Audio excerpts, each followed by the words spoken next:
Counter-Strike 2's full launch was just a touch too late to make my main i7-8700K review, but I had nothing else planned this weekend, so I thought I'd make a quick video to test it out. If you haven't seen the main review, I'm testing at 5GHz with 32GB of DDR4 3200 and a Radeon RX 6900 XT. I wouldn't expect to see much of a difference from a GeForce card, as this is a DX11 title and driver overhead shouldn't be too big of a deal. For the sake of simplicity, I stuck with one map, Dust 2, and the built-in low preset. However, as it turns out, this preset turns on FSR by default.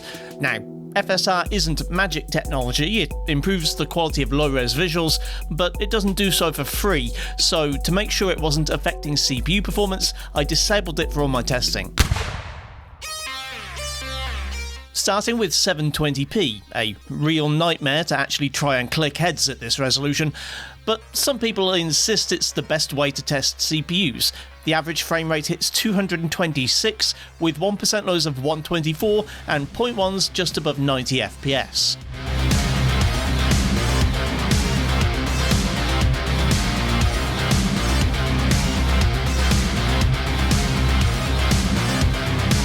Stepping up to 1080p, and as you might expect, the picture scarcely changes. The average is effectively the same as at 720p, with slightly lower 1% and 0.1% lows. I thought maybe that these frame time spikes might be caused by respawning, but that doesn't seem to be the case.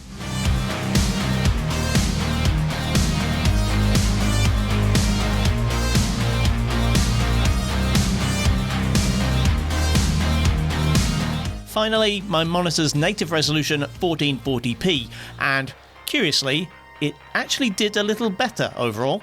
Again, I couldn't begin to tell you why there were fewer, less egregious frame time spikes in this run, but whatever the reason, the average gained 10 FPS as a result.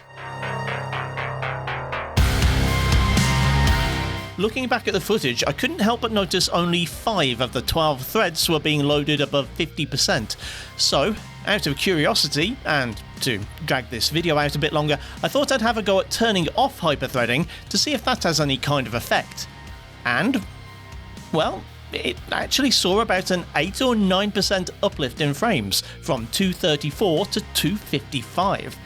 1% lows were similarly improved, though 0.1% took a bit of a nosedive. I double-checked my hyper-threaded results, and sure enough, my second test fell back into the 230s. So I guess there's something to be said for turning HT off. I can't say for sure that you'd get the same result from the i5-8600K at 5GHz, as that flat 6-core only has 9MB of L3 cache.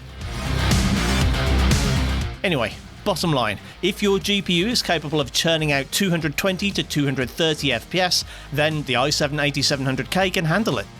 If you're hoping to lock down a 240 plus average for the sake of your shiny 240Hz monitor, maybe turn off hyperthreading? CS2 is going to make it to my future CPU reviews, and probably some of my low-end GPU reviews too, so keep an eye out for that in the near future. Thanks for watching, kindly do the usual YouTube things if you feel so inclined, and I'll see you next time.